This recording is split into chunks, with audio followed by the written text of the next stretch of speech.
Hello, music lovers. Stay tuned as Bird Manning brings the exciting sounds to Super 73 on the Manning Go Round.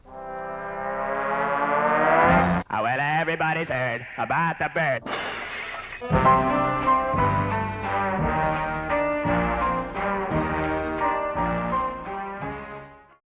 Hi, it's Rick Manning, or Bird Manning, as I like to be called, when I was on the air at WQAD in 1965 or 66. If you were lucky enough to be living in one of the 4 dorms in the center of the IU campus, you might have heard me.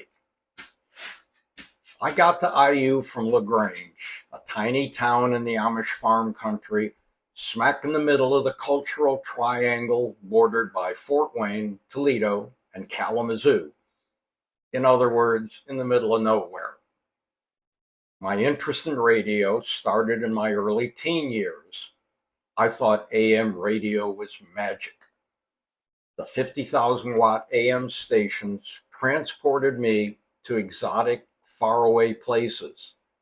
I could hear live baseball games like the White Sox on WCFL in Chicago, the Pirates on KDKA in Pittsburgh, or the Cardinals from KMOX in St. Louis.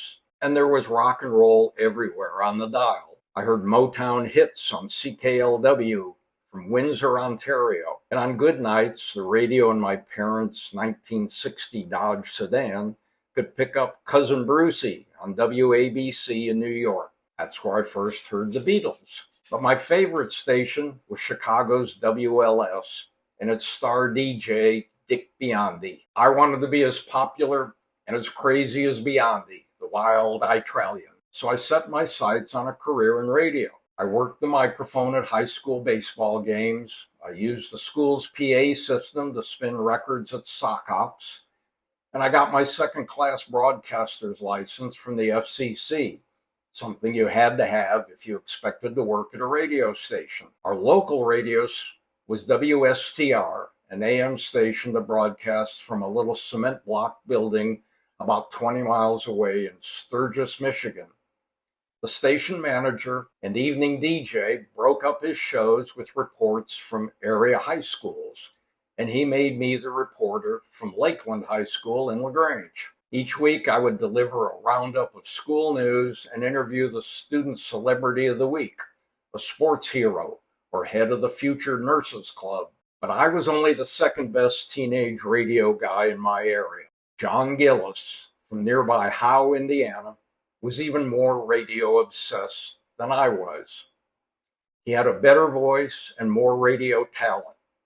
He could make IDs and intros by splicing strands of tape with a razor blade and Scotch tape. And he had a first-class license, so he could actually get paid to do stuff at WSTR. John and I both went to IU and lived in Wright Quad. When we arrived there, we were astounded to discover that the dorm had a student-run radio station in a former storage room in the basement. We immediately signed up to work there. Launched in 1962, WQAD was a carrier current station, meaning its signal was pumped into the electrical grid rather than being broadcast over the air. Radios in our dorm and a couple of others could tune us in at 7:30 on the AM dial and call us to request songs. It was the real deal, and we took it very seriously. The station had cobbled up equipment that included a couple of reel-to-reel tape recorders and a control board that had been hand-wired inside a plywood box. Over a summer break, one of the older students tapped his radio connections in Indianapolis and returned with some professional-level gear. It was secondhand stuff from a station that had upgraded, but it was perfect for us. By 1967, the station had its own building on campus and a signal that reached all student housing buildings. The renamed WIUS had become the largest student-owned commercial carrier current campus radio station in the world. John Gillis wasn't around to see that transformation. He focused so much on student radio that his grades fell and he was promptly drafted into the Army. But in a few years, he was back in Indiana for another radio revolution.